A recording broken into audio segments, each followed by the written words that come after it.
Welcome to Living a Full Life podcast. Join us as we explore health topics that encourage raising healthy children, living a healthy life, and living the best life possible. Now, here's your host.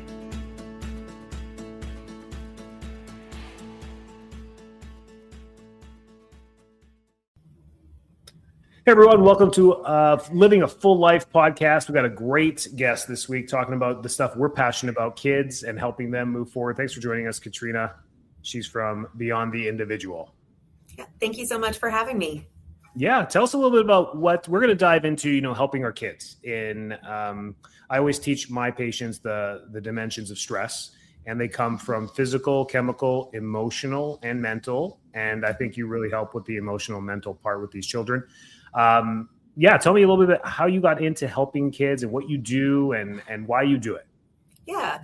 So I went to college planning to be a medical doctor, quickly realized that's not where my heart was, and fell into a few jobs doing behavioral interventions with kids with emotional and behavioral disorders and autism, and ended up going into grad school, completing my PhD in clinical psychology. Thought I wanted to do research and work at R1 Research University. Quickly found out after having my own child in the midst of my PhD program that maybe a different path may be better for me as well. And ended up working in the clinical realm. Nice. Where I ended up is a director of a not-for-profit first, doing more behavioral-based interventions, and quickly realized that a lot of our systems were inadequate for helping the kids that I was being expected to help, which could be a little bit frustrating at times. And at the same time, started to see some behavioral and neurodevelopmental differences for my eldest, and decided to go out on my own and found Beyond the Individual, really to try to shift how we provide these services so they're a lot more effective and feasible for families. That's what I love about it. More directed, accessible for these parents, mm-hmm. and the kids for sure as well. So behavior, that's where we're at here. I'm an 80s kid. I grew up, really young in the 80s. Probably meaningful years was the 90s. Graduated, 2000 from high school. And then, so those years, we didn't have this, not that we didn't have the issues. We had the issues. We didn't have the resources. And so a lot of parents like myself who have young children are growing up and don't know where to start, don't know what to do. But because there's so many resources out there, I find that our generation's hyper aware as parents to know that we have to do something or we should do something for our kids, where our parents, were like, suck it up, buttercup. So how does that dynamic change our jobs, you and I, as providers helping children? Yeah, I will say that I'm right with you. Even in my career, I graduated with my PhD in 2014. And even since then, the way that we approach and think about parenting has changed as a society quite a bit. One of the things that can be a challenge in my work is really trying to help people understand that behavior analysis isn't necessarily about compliance and making kids do certain things or fit a certain mold. It really is all about helping our kids be their best versions and build skills to choose the environments where they get to go exist, rather than getting stuck in an environment that is more restrictive because they don't have the skills to be outside of it. And there are some parenting practices that when people think about what we do, they're like, oh, you're just turning kids into robots. You're treating them like puppies, we're training them. And I was like, no, really what we really focus on are relationships and systems and environment modification to help kids be successful. That's awesome. Yeah. The dynamic, but as things change with our world and everything that's changing, the dynamic changes as well. But the thing that hasn't changed is the classroom. We still put a diverse population structurally in how they interact with the environment, which the environment is digital now, let's be honest with it, which it wasn't for us. And we still put them in a brick environment, sitting down. And that environment doesn't work for every child. Unfortunately, we're putting them into a mold. So I was just kind of counteracting your answer to that with parents thinking that we're doing robotics. We're not doing any of that. What we're trying to do is help the child adapt to the environment as best as possible. That all environments, the house environment, the school environment. So what are some strategies that you help parents with? Or first off, before we dive into the strategies, what should parents be looking for, and how do they know to search for you, or where do they start with all that? What would be something that is proliferating in the child that makes them say, hey, maybe I should go seek some help, and then they cross your path? Yeah. So I often take the focus away from what is the child doing. And I want to look at, is that child having success or failure in those environments? And so where families might want to see someone like us out is when their child is maybe they're working really hard, they're trying their best, they've implemented all of the parenting techniques or the teaching techniques at school, and their kid is still not coming into contact with the success that they want to see. That's a good time for us to be called in, because there can be a lot of pieces to these interventions that work for 80-90% of individuals, but then we need just a little tweak for that other 10 to 20% of kids. And it can even sometimes be a really small tweak in that intervention that really accelerates the progress we can see. Makes sense. Yeah. What are we looking for in success or failure as parents? That's another great question. This is where I'll say some of this comes from my own values about what is success. I will say I myself am a very type A, high achieving person, and definitely also have some attention difficulties, executive function difficulties, and such. So success and failure isn't necessarily achievement. It can be, how is your kid feeling at the end of the day? So if I have a kid coming home in tears almost every day after school, that tells me that something's not working for them. Or if I have a child who doesn't want to go to school, right? That tells me something's not working. Also, I look at the other consequences of the system. So if I have parents who at the end of the day, they're like, I just don't know what I'm doing. I don't know if this is normal or not normal, or what is normal sometimes is the question they have. Or they're like, I am doing everything I know, and my kid is still having, hour and a half meltdowns daily.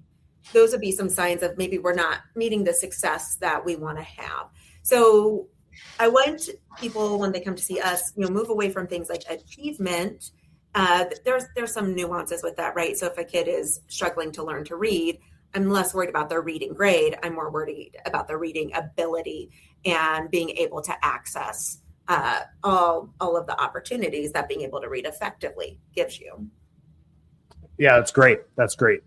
So parents, and typically it's a last resort, isn't it? Usually it's when the fire's burning and they're like, man, we got to do something. The behavior's out of control, or the emotional regulation is really out of control, where they start to panic as a parent. And that panic translates into the family dynamic as well when you're searching for help. So I want to touch that a little bit. When we're truly wanting to help children, as parents, the toughest part is kind of stepping out of the way to allow it to help. Let's touch on that a little bit. What are some tools that parents can use, or mindsets that they can come into with helping their children seek proper help?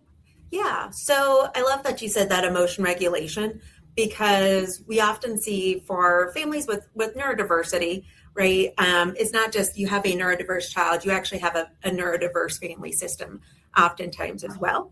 And with that can come some of the same difficulties. And so when we are actually approaching therapy, we actually really focus more of our work a lot of times on the adults that are working with children, because they are the ones that have to implement these interventions. They're the ones that have to keep cool when, hey, the kid maybe is not, because we can either add fuel to the fire or we can snuff it out. Mm-hmm. So I generally practice with a lot of the parents that I work with an acceptance commitment therapy approach. And the first thing we do is we, first of all, identify what are our values, what are our values surrounding not just ourselves and our actions, but our values around parenting.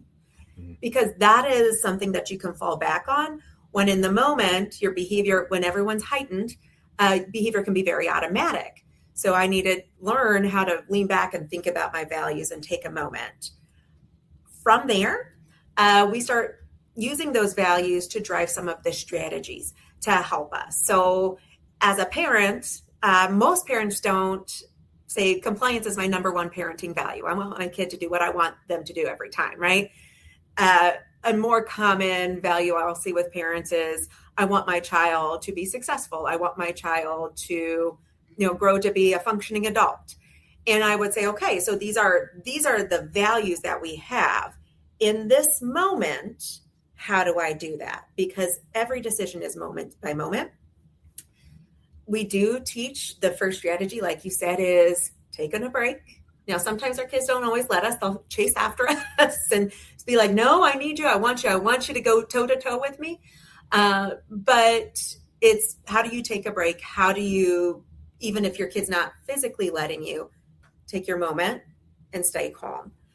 Some other strategies are, we know that stress and other things happening outside of that moment and that parenting interaction also affect our ability to stay regulated ourselves. So I think about even myself as a parent. If work's really stressful, I know it's going to be harder for me to stay regulated for my kids. So I might need to take a minute in the car and just listen to a song before I go in and start the chaos of the evening. And so it's taking some of those moments as well for regulation. And then some of those more acceptance, commitment, mindfulness strategies. So how do I stay in the moment? How do I focus on what's going on right now? How do I recognize thoughts as thoughts and actions as actions to help stay regulated in the moment? Great. I love it. I love the whole approach. This is the missing piece, I think, is the parents. It is because all neurodevelopment, behavioral psychology, therapy, all those things focus on the child. Of course, they're the patient. They're the ones that need the help. But the parents, it's a very different dynamic than an adult seeking help. They are self-aware. They can make their own choices. They can go and do it one-on-one. But as a parent, you're part of the whole process. And your prior knowledge is not behavioral therapy. It may not be psychology. It may not be anything in the health field at all. So coming in as a parent, you need to be a little bit aware that, maybe my approach as to how I have been trying to navigate neurodiversity or behavioral diversity in the household is also playing a huge part in the overall outcome of this whole thing. In a good or bad way, it doesn't matter both ways. It's neither negative or positive. It just is. And so that's the great part. And I think that helps parents seek out proper help and be part of the help as well. Yeah, absolutely. Yeah, that's great. What are some of the cases that you find have the best outcomes, and what are the steps that the parents took or the families took to get that result? Yeah, so where I've seen the best outcomes is when we're able to access the necessary resources. So this can often be a struggle, and it's not always in our hands, even as a provider, where let's say I have a family who they need some help in home, right? Because, I have my kid, I've gone through all of the, PCIT, parent-child interaction therapy, and we are using all the strategies. They're not quite working, but I also have 3 other small children running around my legs, and I'm trying to use these strategies. So it's not working. So one of those things is looking at resources, because that's something, we have to, even looking at our best interventions, there might need to be some support. So if I have a child who really needs some one-on-one attention, I need to find a way to make that happen. Now, there's a lot of different ways. Within our practice, we might do additional skills training one-on-one with that child. It may be, can we look in, is there a way that we can bring in another care provider? Is grandma available? Is there some way we can pull kid from school, like 30 minutes early even, to get some of that one-on-one time? And so we start looking at what are some of the resources. At times those resources aren't there, and we need to work within those systems. It just makes it a little bit harder. So being well-resourced is definitely one of those things that we look at in terms of success, and what are the other systems that we can tap into that might help with that. Another one is, we call it fidelity. So fidelity is that we implement the way things are supposed to be implemented. And this is one of those things where a lot of the interventions we focus on say, hey, we need to reinforce the skills we want to see. We start where the child is going to be successful and can demonstrate that behavior pretty reliably. But we also have to use something called extinction. So this is where we no longer reinforce behaviors that have been reinforced in the past that are maladaptive. And where I see things can fall apart is, and this is where it comes to parents being regulated, when your child is engaging in maladaptive behavior and the function is something like attention, or at least partially attention. A lot of things we say are socially mediated. So it's, you need the attention to get the other things. Withholding that attention for the behavior, not from the child completely, can be really hard. And so where we see things work really well is if parents can get to that place where they're able to enact those strategies reliably and consistently. We do see that families that can align their values with some of this. Sometimes I do have a family who comes in and says, no, my family value is I am the parent. My child will do what I tell them to do. Or maybe achievement is that value. In those cases, I'll be honest, our practice may not always be the best fit for some of those families, because we also see like focusing on some of those values can cause a lot of things like anxiety and stress that actually further inflame some of these behaviors. And then the last thing is really, just that parent regulation and support. Yeah, no, absolutely. You nailed it. You took my next question out of there. I mean, this isn't an attack on parents from my perspective. They might be listening and be like, man, take it easy on me. I'm doing my best. But we just need to be aware. I think that's all it really is just awareness on that. Being, oh yeah, I have my parenting style. I have my beliefs. I might be imposing my type A personality onto my child on top of what they're going through and learning about the world. So that makes sense too. So that's great. I love how you approach that. And you actually have a system that incorporates the parents into it. I think that's the biggest piece that's lacking in both virtual and in-person therapy around there. But all of you do such a wonderful job for these kids too, because it's exactly what they need, is just to learn the skills to regulate, which is amazing stuff there too. So that's great too. So successes, what are the toughest cases? And don't, pick anybody by name, but what are the toughest cases that you get? And you're going to surprise the parents listening right now, because it's not going to be the toughest cases on the children. What are the toughest cases that you're getting to work with? And why do you feel like that those things happen in a therapy? Yeah. So the toughest cases that I tend to face are those where we really are focusing on a system and the issues are in a different system. So for example, if I have a kid coming and working on skills, but the behavior is occurring at school and our therapies are occurring outside of school, those are really tough, because we see that we can teach skills, but getting generalization or helping those skills be demonstrated in the setting where they need to be is really hard, especially for children who have neurodiversity, because they're responding to what's going on in that environment in the moment. And that goes both ways, because we do contract with schools directly. And sometimes we need to have intervention that spans across both systems. And getting those systems to agree and work together can sometimes be challenging, especially when they're looking at what are the values of each of those systems. And if those values of the individuals in each of those systems are different, or the viewpoints, that makes it a very difficult job. So we can make progress, but a lot of times our progress will plateau if we can't get those systems to work together. Makes sense. Now you help virtually. You can help families in virtually every state across the country. So you say you help find the resources. So it doesn't matter where they contact you from. If we have a home issue or a school issue or wherever it may be, you help the parents and the families find the resources locally at either their school or in their town to help facilitate therapy. Is that correct? Yeah. So what we tend to do is we do a lot of consultation. And so that can look like, that can look a lot of different ways. So that might be for us to do record review, look at the information and say, hey, this is where we recommend your intervention point be. Then from there, we can work with families to help. What are the resources in their state? Now, one of the things that is kind of frustrating for this type of work is those systems vary greatly state by state. We've even found like here, we're based in the Kansas, Missouri area in Kansas City. Just district to district can look a lot different in how those systems operate. And so we say, hey, here's where we recommend that intervention point. Here's what you can do, or the multiple intervention points you have.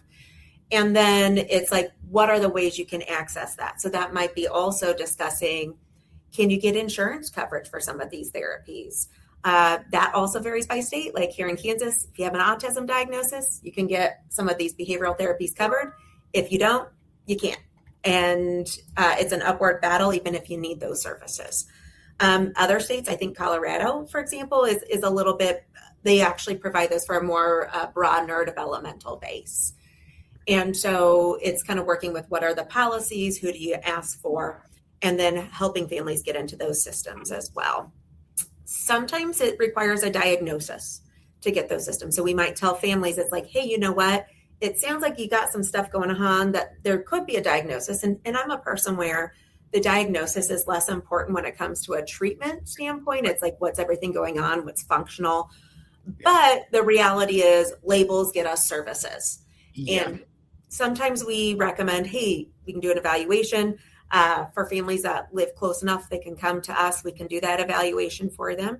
But sometimes we're going to say like, hey, let's look and see what are the systems, what are some of the pros and cons. So for example, going to a large university hospital system, your wait list is going to be 2 years. Whereas if you can find the cash to do private pay, you might be able to get in somewhere within 2 weeks. And so it's kind of talking through what is that resource management as well for families. Love it. Yeah. So you are truly guiding the parents, even though it would be impossible for you to know district via district across the whole country on what's there, but you can guide them in the right direction, and then they can minimize their research into some focal points and be like, hey, maybe we should look into some different insurance, or maybe we should. Yeah, that's great. I love that. That's a big hurdle for parents too, because they want to help their kids, but then there's all these hurdles and obstacles in the way, being like, oh, our insurance doesn't cover it. Oh, there's nothing in our district that does that. Oh, our school's not collaborative in that type of program. Or so that's great. I'm glad you do that, because that can be tough. Awesome. So we can find, people can find you going to your website. Of course, that's the easiest way, and services, and you can book on there. And I'm sure you're responsive to communication as well. If parents have any comments or questions that they may have, right? So they can reach out to you and your handles. Anything that we missed on here that you find is really important for parents to hear in this day and age? I think the main thing is focus on what are we doing now to help them in the future, right? It's because you're going to have those days. They're going to be really hard. You're like, I don't know what I'm doing. Know that there are resources and systems out there to help support families with all different kinds of needs. The biggest challenge is sometimes tapping into those. And so I always tell families, like, don't despair. And really, it's reach out for help when you need it. You don't have to do it alone, and you don't have to be ashamed if you need some help as well. Love it. Perfect. Beyondtheindividual.com. You made it easy for everyone. Go out there, and then she's got all of her handles. I have it in the podcast brief as well. Thanks for joining us. I really appreciate this. Thanks for being on the team of helping families and kids with this part of life. Keep doing what you're doing. All right. Thank you. See ya. Thanks so much for tuning into this episode of Living a Full Life podcast. If you're enjoying the show, please feel free to rate, subscribe, and leave a review wherever you listen to your podcasts. That helps others find the show, and we greatly appreciate it.